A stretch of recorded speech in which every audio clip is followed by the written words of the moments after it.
नमस्कार, स्वागत है आप सभी का। साधारण ब्याज टॉपिक हम कंटिन्यू पढ़ रहे हैं और लास्ट क्लास में जो हमने टाइप किया था वहीं से हम क्वेश्चनों की शुरुआत करेंगे। उस टाइप के एक या दो क्वेश्चन पहले करेंगे, उसके बाद हम नेक्स्ट टाइप पर चलेंगे।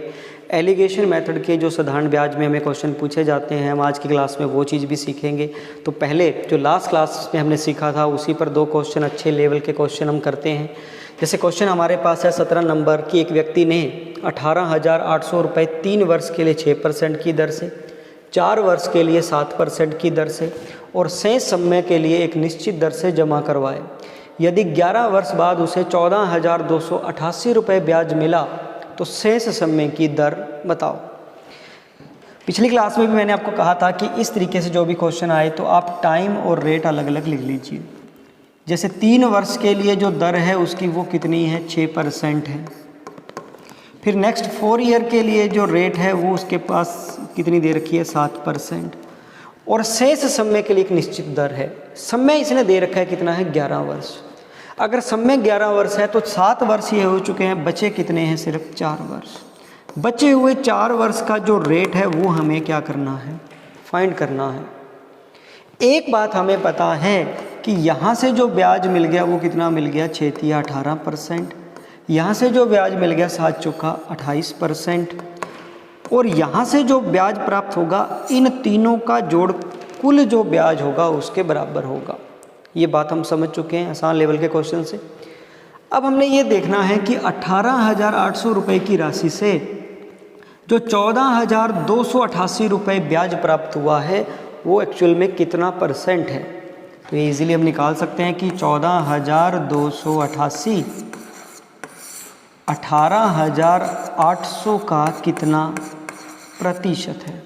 सॉल्व करने के लिए 2 जीरो से 2 जीरो कैंसिल हो जाएगी। अब 188 का भाग देना है 14,288 में। तरीका मैंने बताया हुआ है कि आप 18 का टेबल अलग पढ़ लो, 8 का टेबल अलग पढ़ लो, इजी हो जाएगा। 142 है, 18 7 126, 18 8 तो कितना हो जाएगा, 144 हो जाएगा, ज़्यादा हो जाएगा। तो 18 7 126 तो कितनी वैल्यू बच गई, 14 और 2 16 बच गई।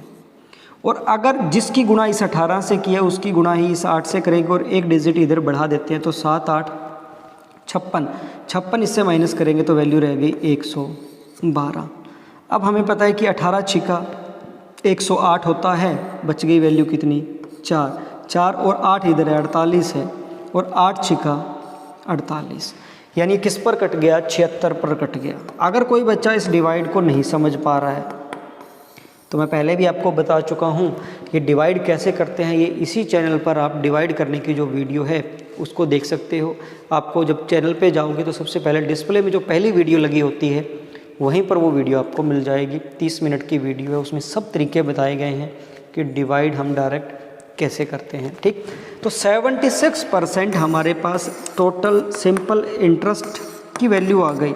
और जो कि क्या होती है, इन तीनों का जोड़ होता है। तीनों का जोड़ अगर 76 है, उसमें से अगर इन दोनों को जोड़ दें तो ये कितना है हमारे पास, 46। इन दोनों को अगर जोड़ दें तो 46 है। इसका मतलब ये बची हुई वैल्यू क्या रह गई, 30% रह गई। और 30% इन दोनों की मल्टीप्लाई 30 है तो 30 में 4 का भाग दे देंगे तो हमारे पास वैल्यू क्या आ गई, 7.5। ये 30 में 4 का भाग देंगे तभी आएगी। और 7.5% हमारे पास क्या आ गए, शेष समय की दर आ गई। क्लियर है। लास्ट क्लास में हमने ये क्वेश्चन किए थे। अगर कोई बच्चा डायरेक्ट यही वीडियो देख रहा है तो उसको मैं सजेस्ट करूँगा कि इससे पहले इसका जो पिछला पार्ट था पहले उसको देख लीजिए। उसमें मैंने ये बेसिक से शुरू करवाए थे, वहाँ पे डिटेल से समझाया था। उसके बाद ये पार्ट देखिए, आपको और अच्छे से समझ में आएगा। एक अच्छा सा क्वेश्चन इस लेवल का और कर लेते हैं, फिर आगे बढ़ते हैं। नेक्स्ट क्वेश्चन है हमारे पास कि 2,000 रुपये पहले 2 वर्ष के लिए 4% की दर से, अगले 3 वर्ष के लिए 8% की दर से व शेष समय के लिए कुछ दर से जमा करवाए गए और कुल लाभ 1120 रुपये है। तो बताओ राशि कितने समय के लिए जमा करवाई गई यदि शेष समय की दर व समय का अनुपात 3 और 2 है।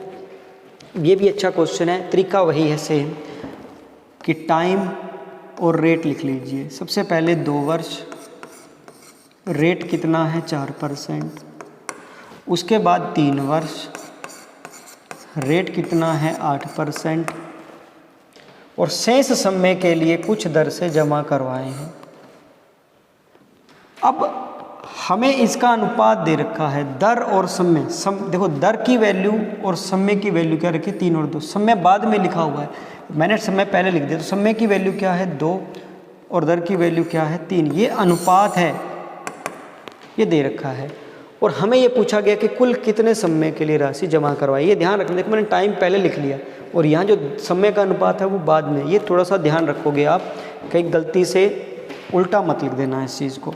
अब जो हमें लाभ प्राप्त हुआ है या ब्याज प्राप्त हुआ है, यहाँ ब्याज आना चाहिए था, लाभ नहीं आना चाहिए था, कि कुल जो ब्याज प्राप्त हुआ है वो 1120 रुपये प्राप्त हुआ है। तो 1120 रुपये 2000 रुपये का कितना परसेंट है, अगर ये हम फाइंड कर ले तो 2 0 से 2 0, 1 0 से 1 0, ये कट गया इस पर 56। यानी कुल जो ब्याज प्राप्त हुआ हमारे पास वो कितना है 56% है। और हमें पता है जो ब्याज है, सिंपल इंटरेस्ट है, वो क्या होता है, इन तीनों का जोड़ होता है। ठीक, तो यहाँ हमारे पास ब्याज कितना है 8%, यहाँ कितना है 24%। अगर इन दोनों को मैं जोड़ दूँ तो इन दोनों का जो जोड़ आ गया वो कितना आ गया 32% आ गया। टोटल हमारे पास कितना है 56। तो बचा हुआ ब्याज मेरे पास कितना हो गया 24% हो गया।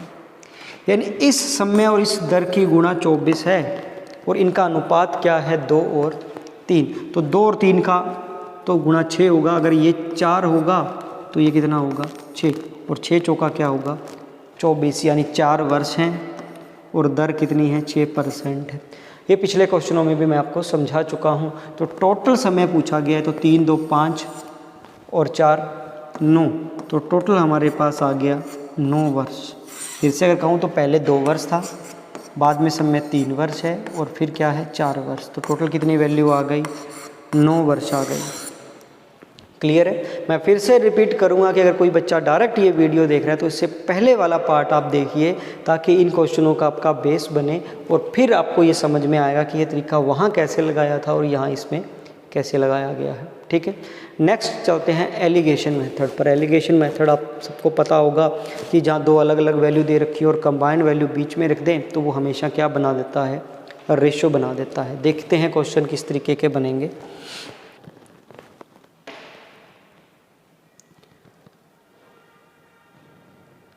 तो जो क्वेश्चन हमारे पास है वो इस तरीके से है कि एक व्यक्ति 25,500 रुपये 2 भागों में बांटकर 12% व 14% की दर से जमा करवाता है। 2 वर्ष के अंत में उसे 6630 रुपये साधारण ब्याज प्राप्त हुआ। तो बताओ 12% की दर से कितना धन जमा करवाया। देखिए 2 स्कीम है। पहली स्कीम में 12%, बिल्कुल आसान क्वेश्चन है एलिगेशन का। धीरे धीरे इसका लेवल बढ़ाएंगे और अच्छे लेवल के क्वेश्चन करेंगे, जैसे हर टाइप में हम करते हैं। पहले टाइप में 12% और दूसरे टाइप में 14% की दर से उसने पैसे जमा करवाए हैं। अब टोटल जो रुपए हैं वो कितने हैं 25,500 है। और हमें उसने पूछ लिया कि बताओ 12% की दर के हिसाब से उसने कितने रुपए जमा करवाए हैं। अब देखो ये रुपए बांटने हैं तो डायरेक्ट हम नहीं बता सकते कि इसमें कितने जमा करवाए हैं, इसमें कितने रुपए जमा करवाए हैं। अगर हमें इन दोनों का अनुपात पता हो तब हम ये रुपए बांट सकते हैं। और एक बात हमें पता है कि एलिगेशन मेथड में अगर दोनों स्कीम से प्राप्त होने वाला कुल ब्याज का परसेंट बीच में रख दें तो वो हमेशा क्या बना देता है, अनुपात बना देगा। तो अब देखिए हमें टोटल जो ब्याज प्राप्त हुआ है वो कितना प्राप्त हुआ है 6630 रुपये। कितने वर्ष में 2 वर्ष में। तो मेरे पास समय भी है 2 वर्ष, ब्याज भी है, राशि भी है। तो क्या इससे मैं टोटल प्राप्त होने वाला जो ब्याज है उसकी परसेंटेज निकाल सकता हूँ, क्योंकि ब्याज गुणा 100 बटा राशि कितनी है 25,500 और समय कितना है 2।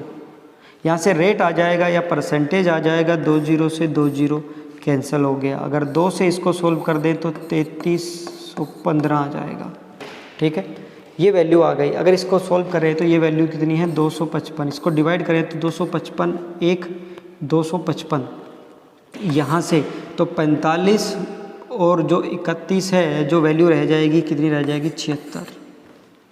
25 तिया 75 और 5 तिया 15, यानी किस पर कट रहा है 3 पर कट रहा है। तो जो रेट आ गया मेरे पास वो कितना आ गया 13% आ गया। यानी जो 6630 रुपये है वो 2 वर्ष में 25,500 रुपये से ब्याज प्राप्त हो रहा है। वो टोटल कितने परसेंट से हो रहा है 13% से हो रहा है। और हमें पता है कि ये ओवरऑल जो रेट है अगर उसको हम बीच में लिख दें तो वो हमेशा क्या बना देगा रेशो, जो क्या आ गया इधर भी 1 आ गया और इधर भी 1 आ गया। यानी ये क्या है बराबर है। अनुपात अलग अलग भी आ सकता था, यहाँ बराबर आ गया 2 यूनिट, यानी 2 यूनिट की वैल्यू है तो 1 यूनिट की वैल्यू हमें निकालनी है। वो क्या आ जाएगी 12 दूना 24, 12,750। तो इस स्कीम में भी उसने 12,750 रुपये जमा करवाए हैं और इस स्कीम में भी क्या 12,750 रुपये जमा करवाए हैं। बिल्कुल बेसिक क्वेश्चन, शायद ही ऐसा कोई बच्चा होगा जिसको ये तरीका ना आता हो, पर धीरे धीरे हम इसको क्या करेंगे अच्छे लेवल पर लेकर जाएंगे। नेक्स्ट क्वेश्चन को देखते हैं।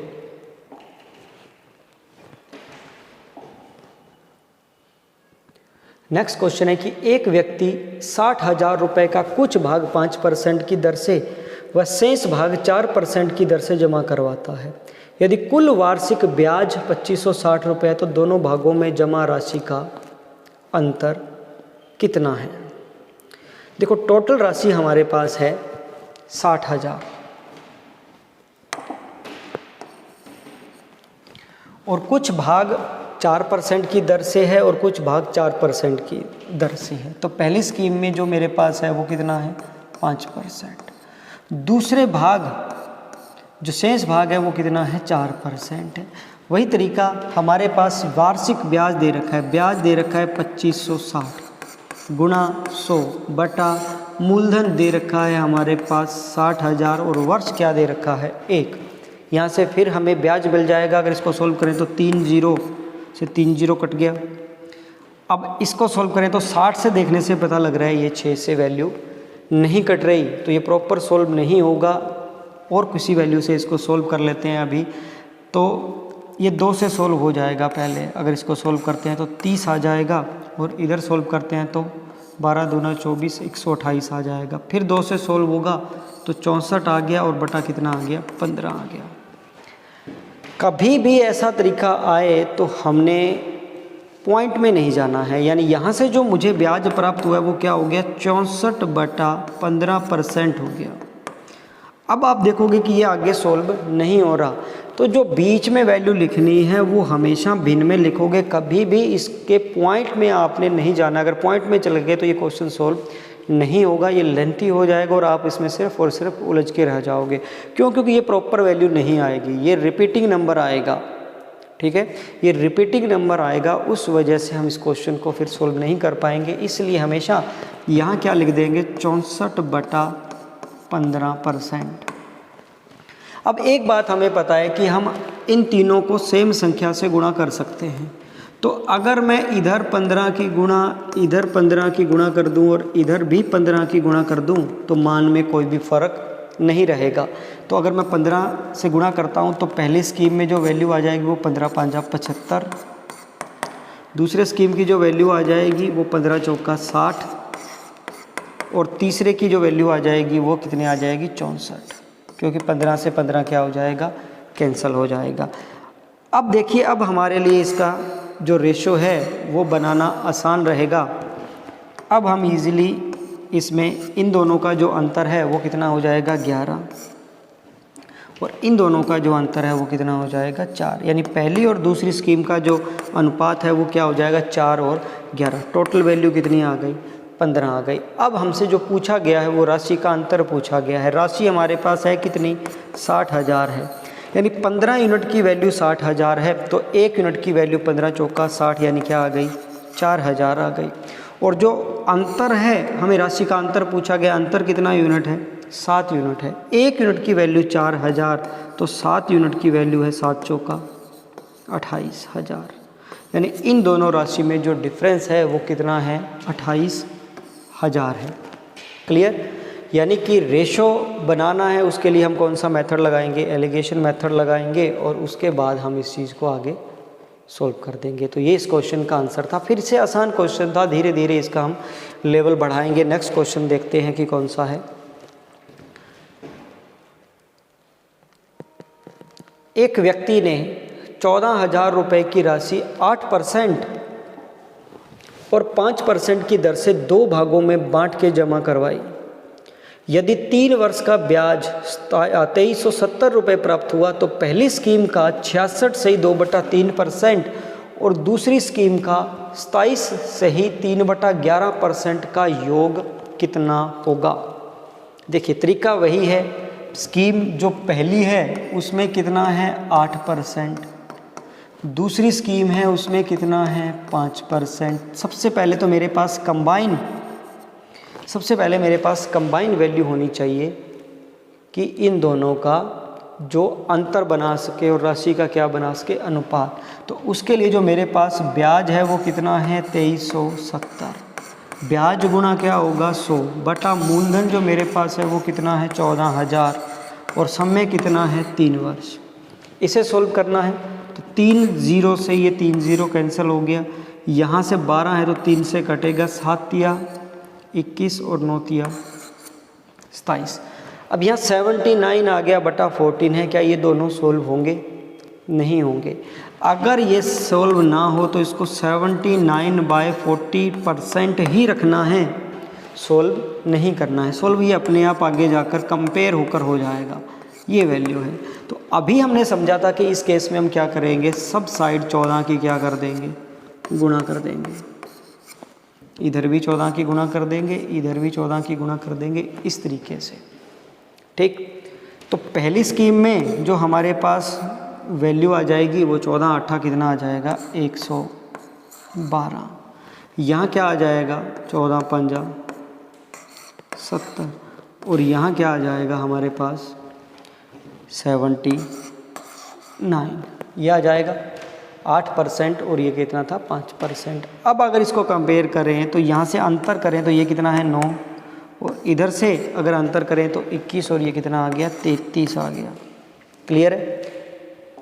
यहाँ तक तो क्वेश्चन है सेम, यहाँ तक किसी भी बच्चे को कोई भी दिक्कत नहीं होनी चाहिए क्योंकि क्वेश्चन क्या है, सेम है।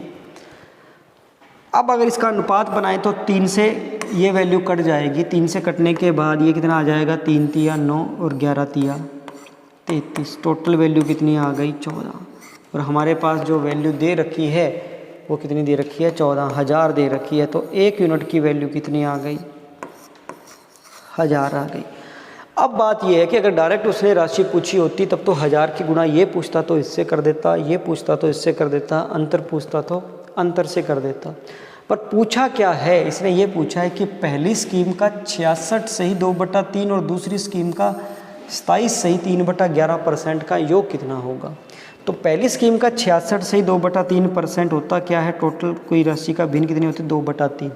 तो आप ये बताओ 3 का 2/3 करेंगे तो कितना आएगा 2 और 11 का 27 सही 3/11, तो इसकी फ्रैक्शन क्या होती है 3/11। अगर मैं इसका 3/11 कर दूं तो यहाँ वैल्यू कितनी आ जाएगी 3। यानी हम डायरेक्ट रेशियो का कर देंगे, हम ऐसे भी कर सकते हैं। देखो यहाँ से पहले वैल्यू निकालते, 1 यूनिट की वैल्यू 1000 आ गई तो 3000 निकालते, 11000 निकालते, फिर इसका ये भिन्न से वैल्यू निकालते और फिर उसको जोड़ते। बजाय इसके अगर मैं डायरेक्ट यहाँ से ये कर दूँ तो मेरे पास टोटल यूनिट कितना आ गया 5। 1 यूनिट की वैल्यू 1000 है तो 5 यूनिट की वैल्यू कितनी आ जाएगी 5000। क्लियर है? यानी कि जो ये हमें करना था 66 से 2/3% और 27 से 3/11%, डायरेक्ट रेशियो का कर देंगे और फिर जो यूनिट आया है उसकी गुणा कर देंगे, बजाय पहले राशि निकाल कर फिर परसेंट निकाल कर जोड़ने के। ठीक है, नेक्स्ट क्वेश्चन देखते हैं कि क्या रहेगा। एलिगेशन बेस क्वेश्चन हम कर रहे हैं लगातार।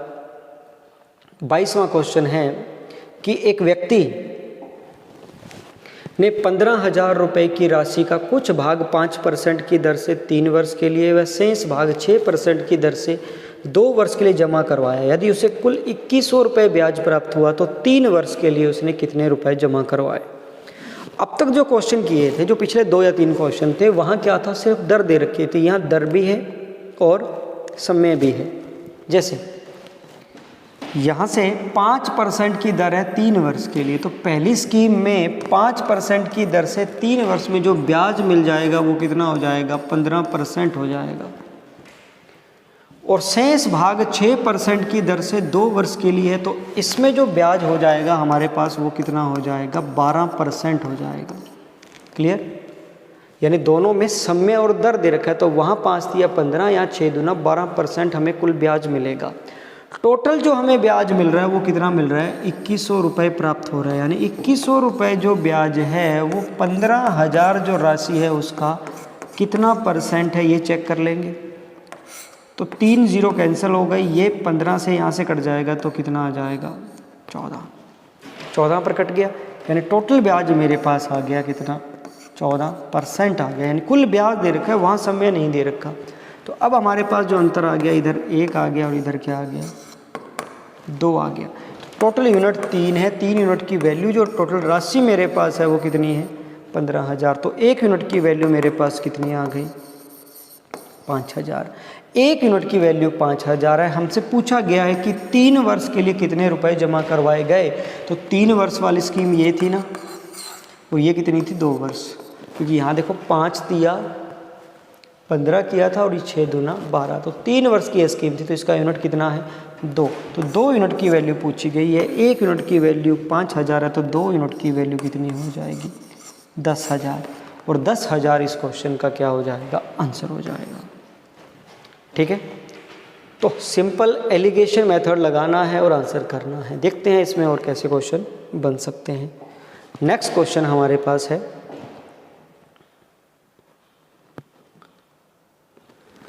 20,000 रुपये 2 हिस्सों में बांटकर 8% की दर से 12,000 रुपये और शेष कुछ दर से उधार दिए गए। यदि कुल ब्याज 10% प्राप्त हुआ तो शेष राशि किस दर से जमा करवाई गई। देखो, अब उसी क्वेश्चन को दूसरे एंगल से पूछ लिया। जैसे 2 हिस्से हैं, पहले हिस्से में क्या है, 8% की दर से कितने रुपए जमा करवाए हैं, 12,000, और शेष कुछ दर से जमा करवाए हैं, हमें नहीं पता कितने हैं। तो कुल ब्याज हमें प्राप्त हुआ है 10%। तो कुल ब्याज हमें जो टोटल ब्याज होगा वो यहाँ लिखते हैं। हमें एलिगेशन मेथड का पता है कि इन दोनों का अंतर हमेशा कहाँ लिखते हैं, यहाँ, और वो क्या करता है, वो हमेशा अनुपात बनाता है किसका, राशि का। तो इससे रिवर्स क्वेश्चन था, तो हमें पता लग गया कि टोटल राशि कितनी है, 20,000, जिसमें पहली स्कीम में हमने जो रुपए जमा करवाए हैं वो कितने हैं, 12,000 हैं।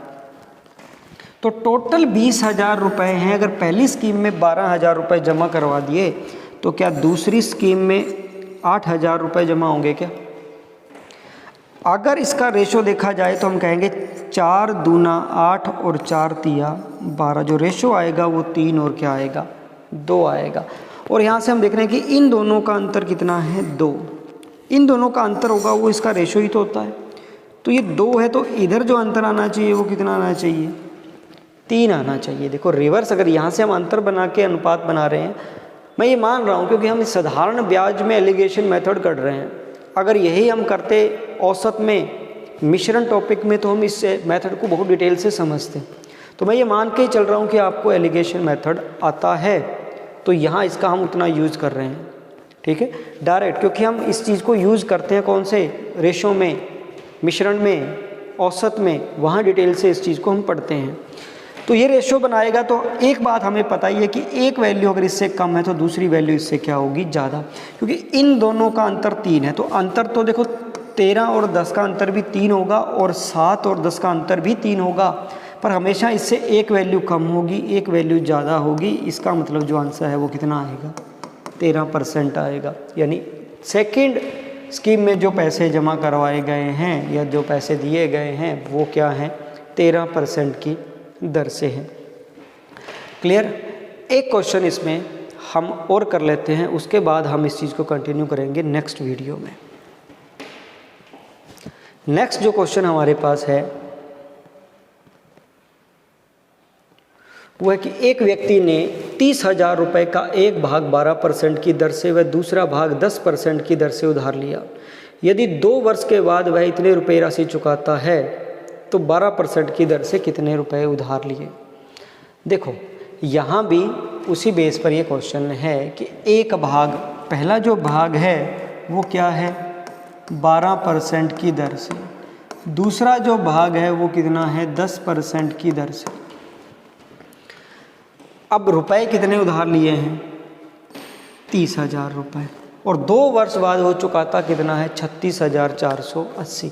तो यहाँ से मैं कह सकता हूँ कि जो ब्याज मिला है उसको वो कितना मिला है 6480 रुपये, यानी 6480 रुपये ब्याज है। ब्याज गुणा 100 बटा मूलधन जो कि कितना है 30,000 और समय कितना है 2 वर्ष। तो इससे मुझे ये पता लग जाएगा कि ब्याज है वो कितना % है। तो अगर इसको सोल्व करते हैं तो 3 0 से 3 0 कैंसिल हो जाएगा, यहाँ से करेंगे तो 3 2 और 4 आ जाएगा। ठीक है, ये 3 से हमें इसको हम काट सकते हैं तो 10 या 30, 8 या 24, 1 0 बच गया तो इसका पॉइंट लग गया, यानी वैल्यू जो मेरे पास आ गई वो कितनी आ गई 10.8% आ गया, 10.8%। अब आप कहोगे जी पिछले क्वेश्चन में तो आपने कहा था कि हमने पॉइंट पर नहीं लेकर जाना है, तो आप यहाँ भी भिन्न रख सकते थे, पर यहाँ प्रॉपर वैल्यू पॉइंट में आ रही है। प्रॉपर वैल्यू पॉइंट में आना और रिपीटिंग नंबर आना ये डिपेंड करता है। ठीक है, क्योंकि प्रॉपर वैल्यू आ गई तो उसको हम सॉल्व कर सकते हैं। आप जो पिछले क्वेश्चन थे उसको सॉल्व करके देखोगे तो वहाँ प्रॉपर नहीं कटेगा, वो रिपीटिंग चलता रहेगा आगे से आगे, उस टाइप में हम उसको नहीं कर पाएंगे। देखिए अगर इसको हम सॉल्व करते हैं तो इनका डिफरेंस लिखना है, यहाँ कितना आ गया 0.8 और इधर से अगर करेंगे तो 1.2 आ गया। पॉइंट से पॉइंट कैंसिल हो गया, 4 दूनी 8, 4 तिया 12, यानी रेशो कितना आ गया 2 और 3 आ गया। टोटल आ गया 5 और टोटल राशि हमारे पास कितनी है 30,000। पूछा जो गया है कि 12% की दर से कितने रुपए उधार दिए गए, तो ये पूछा गया है। तो 1 यूनिट की वैल्यू कितनी आ गई 6,000, तो 2 यूनिट की वैल्यू हमसे पूछी गई, आंसर कितना आ गया 12,000। क्लियर, 12,000 इस क्वेश्चन का आंसर है। तो ये बेसिक क्वेश्चन थे। नेक्स्ट वीडियो में हम इसमें, अभी ये बेसिक चीज़ें थी कि एलिगेशन मेथड हम कैसे यूज़ करते हैं। नेक्स्ट वीडियो में इसके अच्छे लेवल के क्वेश्चन हम देखेंगे कि किस तरीके से हमसे पूछे जाते हैं। तब के लिए सबको नमस्कार। और एक छोटी सी वही बात जो हर बार मैं रिपीट करता हूँ कि चैनल को सपोर्ट कीजिए, ज़्यादा से ज़्यादा लोगों तक इसको पहुँचाइए। धन्यवाद।